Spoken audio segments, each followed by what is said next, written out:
He had the badge. He had the power. And he was sure people like her never got justice. That is why Officer Carter didn't hesitate when he struck her, mocking her pain, certain no one would believe her. But what he didn't know was, this wasn't just any woman. When he walked into the station the next morning, the entire room froze. Officers whispered, their faces pale. His chief wouldn't look him in the eye. Then she turned around. The woman he hit, standing at the front of the room, wearing a badge, outranking him. His career, his future, his life were now in her hands. The night was dark, the streets nearly empty, and the only sound was the steady hum of traffic lights flickering from red to green. Sergeant Maya Brooks was on her way home after a grueling 14-hour shift. She wasn't in uniform, just a simple black blazer, jeans, and a tired expression. She blended in. And that's exactly why Officer Ryan Carter thought she was nobody.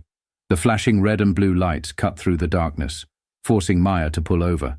She exhaled sharply. Another stop. Another routine traffic check. Except she knew these weren't random. A tall, broad-shouldered white officer approached her window, hand already resting on his gun. His face, smug. His eyes, calculating. "License and registration," he barked. Maya remained calm, her voice steady. "Is there a reason for the stop, officer?" Carter scoffed. "You were swerving back there. Step out of the car." Maya frowned. She knew she hadn't swerved. She knew this game. "I wasn't swerving. If I broke a law, I'd like to know what it was." Carter's lips curled. He didn't like that answer. "Lady, step out, or I'll make you step out." The tension in the air thickened. Maya had seen this before. Too many times. It was the same pattern. An officer who thought his badge made him untouchable. Who thought people like her never got justice. "Do you know who I am?" she asked, her voice calm but firm. Carter let out a sharp laugh. Mocking. Dismissive. "Yeah, you're someone who doesn't know how to follow orders." And then, it happened. Without warning, Carter grabbed her arm and yanked her out of the car. Hard. Maya gasped, her back slamming against the vehicle. She barely had time to react before a sharp, stinging blow across her face. The force of the hit sent her stumbling. Her ears rang. Her cheek burned. But Maya didn't fall. She steadied herself, blinking through the pain. Carter towered over her, smirking, like he'd done something good, like he'd just put another troublemaker in her place. Silence stretched between them. Maya lifted her head slowly, eyes locking onto his, not with fear, not with submission, with something else, something Officer Carter didn't recognize, yet. She reached up, wiping the blood from the corner of her mouth. And then, she smiled. "You're going to regret this," Carter scoffed. "Oh yeah? And why's that?" Maya didn't answer. She didn't need to, because by tomorrow morning, his entire world would come crashing down. The sun had barely risen when Officer Ryan Carter strode into the precinct, whistling. He felt invincible. Last night had been nothing out of the ordinary. Just another stop. Another disrespectful civilian who needed to be reminded who was in charge. "She got mouthy, so I put her in her place," he muttered to his partner, Officer Daniels, as they walked toward the locker room. Daniels raised an eyebrow. "She?" Carter smirked. "Yeah, some black lady in a fancy blazer. Thought she could talk back like she owned the place." Daniels chuckled but didn't say much. He was smart enough to know when to keep his mouth shut. As they neared the briefing room, Carter noticed something strange. The usual morning banter was missing. Officers weren't laughing, chatting, or shuffling papers like they always did. Instead, a heavy silence hung in the air. People were staring, whispering. Carter frowned, glancing around. "What's up with everyone?" No one answered. His chief, Captain Reynolds, was standing at the front of the room, looking paler than usual. Then, she turned around. The woman Carter had hit. Sergeant Maya Brooks. She wasn't wearing the same black blazer from last night. Now she was in full uniform, badge polished, gun holstered at her hip, and she was standing at the head of the room, like she belonged there, like she outranked him. Carter felt his stomach drop. This couldn't be real. Daniels cursed under his breath. Officers shifted uncomfortably, waiting for what came next. Maya's gaze locked onto Carter. She didn't look angry. She didn't even look hurt. She looked calm, in control, powerful. Then, in a voice that carried through the entire room, she said, "Officer Carter, my office, now." Carter's mind was racing. No, this wasn't happening. This was a joke, right? Some kind of mistake. He forced himself to move, legs heavy, pulse pounding. The walk to her office felt like a death march. As soon as he stepped inside, the door shut behind him. Maya took a seat behind the desk. Her desk. Carter didn't sit. His body was too tense. "Take a seat," Maya said, her voice cool and measured. Carter clenched his jaw. No way. He stayed standing. Maya leaned back, studying him. Then she pressed a button on her laptop, and a video began playing. The footage was crystal clear. The traffic stop, his aggression, the slap, every second of it. Carter's breath hitched. The video ended. Silence filled the room. Maya folded her hands. "You assaulted an officer."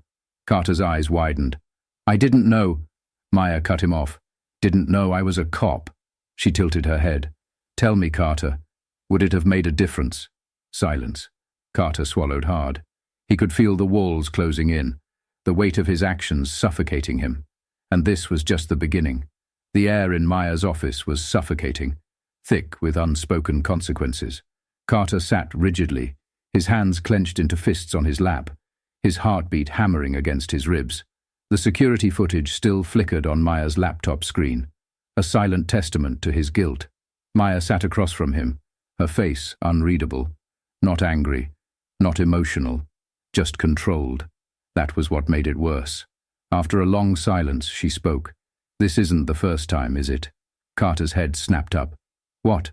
Maya leaned forward, opening a thick file on her desk. Inside were complaints, dozens of them. Excessive force, racial profiling, unlawful stops. "You have a history, Carter," Maya said, flipping through the pages. "Multiple complaints, all dismissed, of course. But this?" She gestured toward the screen. "This is proof." Carter's face burned. He had never been held accountable before. The system had always covered for him. Officers looked out for their own. That's how it worked.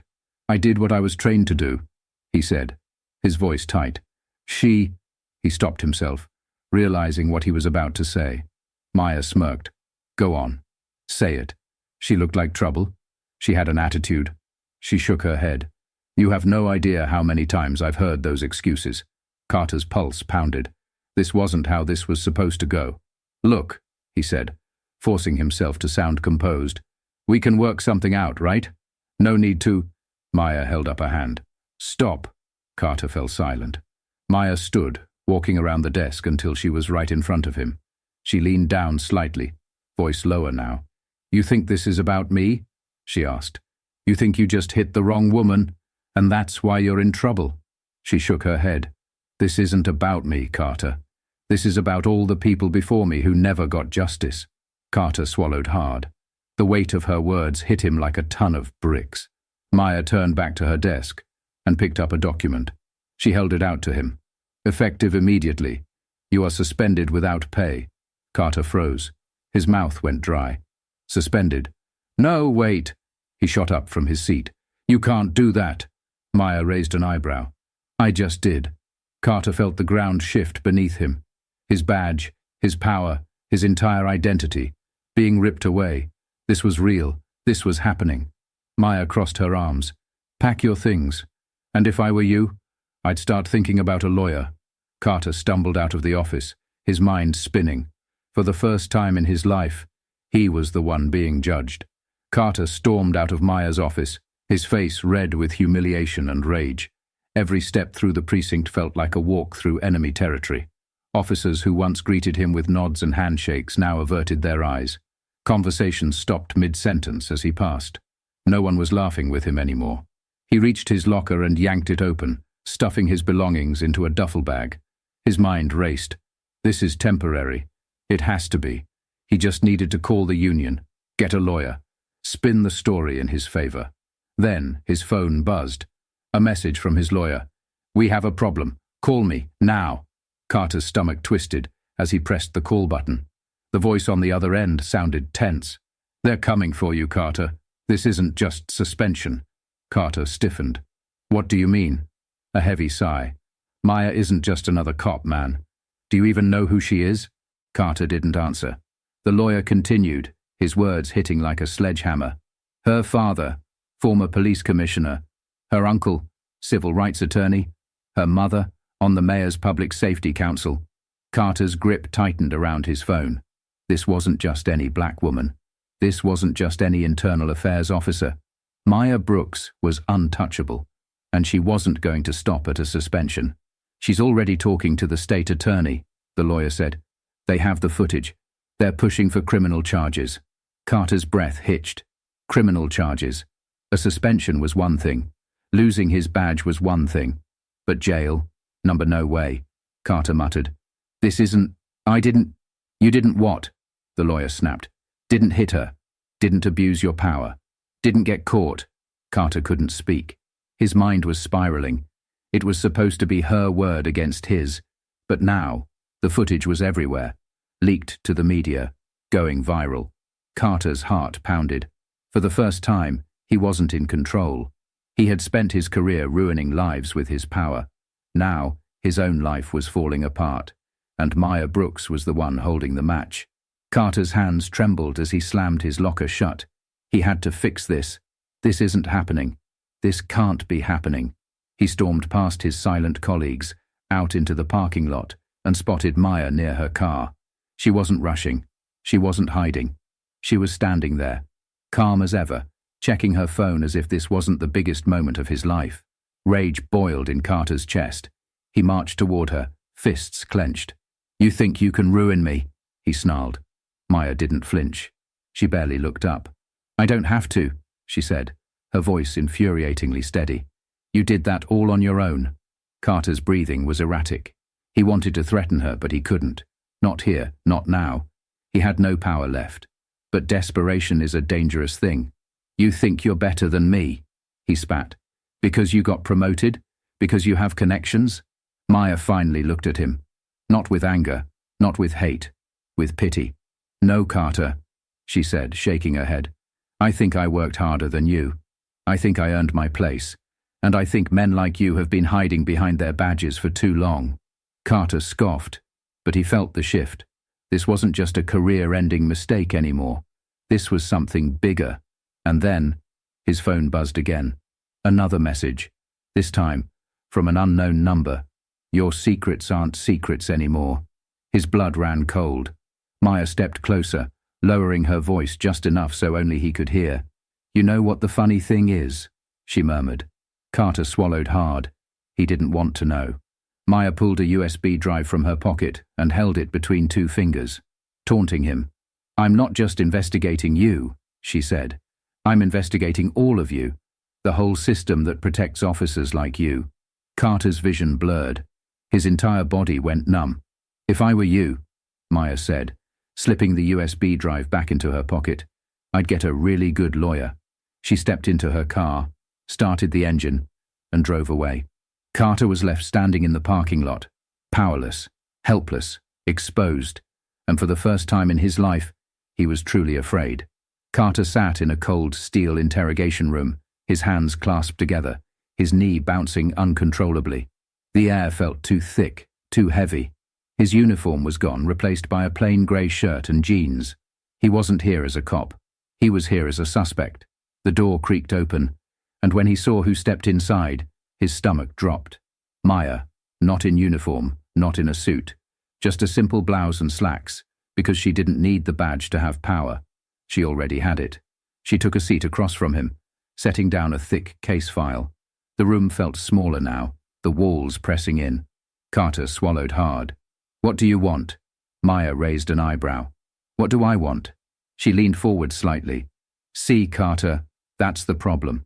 You still think this is about me. She flipped open the file, revealing more than just the footage of the assault. There were statements, witness reports, body cam footage from other stops he thought had been erased. You don't just have one victim, Maya said, her tone sharp. You have dozens. Carter's throat tightened. This is a setup. Maya tilted her head. Really? She pulled out a single sheet of paper and slid it toward him. His eyes flicked to it. An official report. Internal Affairs was charging him with assault, abuse of power, and misconduct. And the worst part, the state attorney's office had already signed off on it. Carter's heart pounded. His mouth went dry. He had spent years thinking he was untouchable. Now, he was trapped. Maya folded her hands. "You have two choices, Carter." He looked up at her, his hands shaking. "One, you fight this. Take it to trial. Watch your entire history get dragged into the spotlight." She leaned in. "And you will lose." Carter's pulse pounded in his ears. "Or two." She slid another document toward him. "A plea deal. Confess," she said. "Own up to what you did. Take the deal. Lose your badge. But keep your freedom." Carter stared at the paper. His entire world, shrinking down to a single decision. He could fight. Lose everything. Or surrender. Lose his power, but stay out of prison. Maya sat back, waiting, watching. For the first time, Carter realized he wasn't the one making the rules anymore. She was. The pen felt heavy in Carter's hand. The paper in front of him. A confession. A single signature would seal his fate. His pulse thundered in his ears. His whole life, he had been the one in control. The one who decided who walked free and who suffered. Now, he was the one being judged. Maya sat across from him, silent, waiting. Carter clenched his jaw. "This isn't fair." Maya didn't even blink. "Fair?" A bitter chuckle escaped her lips. "You want to talk about fair?" She leaned forward, voice steady but laced with something colder. "You think it was fair for the people you terrorized? The ones who filed complaints that never went anywhere? The ones who lost their jobs, their records, their dignity because of cops like you?" Carter swallowed hard. "Fair," Maya repeated, shaking her head. "You've never cared about fair. You only care about power. And now that you've lost it, you suddenly think the system is unfair?" Carter stared at the paper, his own name mocking him. "If I sign this, it's over." His badge, his career, his legacy. But if he didn't, he could already see the headlines. Disgraced officer faces trial for assault. His fellow cops wouldn't back him. No one was on his side anymore. The world had moved on from protecting men like him. His fingers tightened around the pen. He exhaled sharply. Then, with shaking hands, signed his name. It was done. Maya picked up the paper, scanning it. Then she nodded. She stood up, her work finished. As she reached the door, Carter's voice came out hoarse, weak. "Was this what you wanted?" Maya paused but didn't turn around. Her answer was quiet but sharp. "I wanted justice." She looked over her shoulder, her expression unreadable. And for once, Carter, justice won. Then she walked out, leaving him alone. No badge, no power, no way out. Carter sat alone in the cold, empty interrogation room. The badge that once gave him power, respect, and control was gone. The department had officially terminated his employment. His name was already making rounds in the media. Officer resigns amid assault scandal. Faces criminal charges. Police accountability at a turning point. He clenched his fists. This wasn't supposed to happen. For years, he was the one holding the gavel, the one deciding guilt and innocence. Now he was just another disgraced name in a system that had finally turned on him. Outside the precinct, Maya stood tall. The cameras flashed as she walked past reporters, her head high, her face calm. A journalist called out, "Sergeant Brooks, do you have a statement?" She stopped, looked straight into the camera.